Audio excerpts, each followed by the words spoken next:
Hello everybody, welcome to my channel. இன்னைக்கு வைரமுத்து அவர்கள் எழுதிய கள்ளிக்காட்டு இதிகாசம் அப்படின்ற புத்தகத்தில் உள்ள சிறந்த வரிகள் சிலவற்றை பார்க்கலாம். வாங்க இப்போ நம்ம வீடியோக்குள்ள போகலாம்.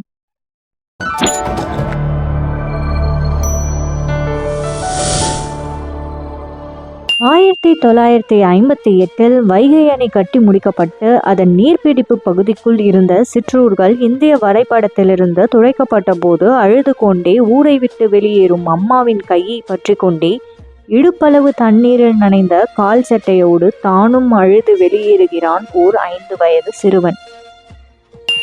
இயற்கைதான் மனிதனின் ஆசான். தன் இருப்பு அசைவு இரண்டிலும் அறிவு போதிக்கிறது அது. வானமும் பூமியும் வகுப்பறைகளாய் யுகந்தோறும் அது பாடம் நடத்தி கொண்டே இருக்கிறது. புத்தியுள்ளவன் புரிந்து கொள்கிறான், வலியுள்ளவன் அறிந்து கொள்கிறான். மனிதனின் படைப்பென்று பூமியில் ஏதுமில்லை. மனிதன் வெறும் கண்டுபிடிப்பாளனே தவிர படைப்பாளன் அல்லன். அப்படி பார்த்தால் மொழி ஒன்றுதான் மனிதனின் படைப்பு. மொழி கூட ஒளியின் வரி வடிவம்தான். ஒளி மனிதனின் படைப்பல்ல, கண்டுபிடிப்பு தான். கிராமத்து இரவு ஆழமானது. நிஜமான நிசப்தம் நிலவுவது. பகலெல்லாம் தேய்ந்தவர்கள், 12 மணி நேரம் உழைத்தவர்கள், பகல் தூக்கத்தை தரித்திரம் என்று சபிப்பவர்கள் இரவில் முற்றும் மறந்து தூங்குவார்கள் மூச்சுவிடும் பிணங்களாய்.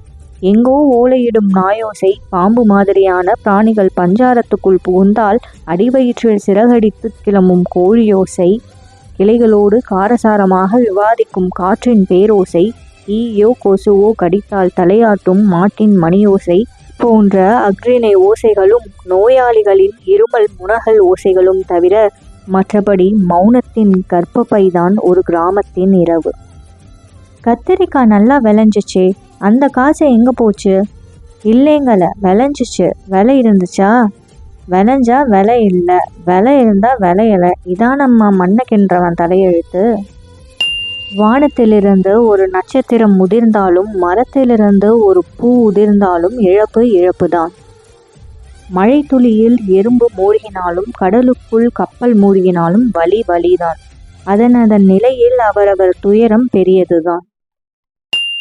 பெற்றவர்கள் மறைந்து போக, உடன் பிறந்தவர்கள் அவரவர் பிழைப்பு தேடி ஒதுங்கி போக, நல்லது கெட்டதுகளுக்கு மட்டுமே சுற்றங்கள் வந்து சூழ்ந்து விலகி போக, பெற்று வளர்த்த பிள்ளைகள் கிழவன் கிழவை செத்தா சொல்லிவிடுங்க என்று கண்ணுக்கு தெரியாத தங்களின் இன்னொரு தொப்புள் கொடியையும் அறுத்து கொண்டோட, உடம்பில் உள்ள உறுப்புகள் ஒவ்வொன்றாய் ஆளவிடு சாமி என்று அதன் செயல்பாட்டை நிறுத்தி கொள்ளும் போது மனைவியின் மடி சாய்கிறான் கணவன், கணவனின் மடி சாய்கிறாள் மனைவி.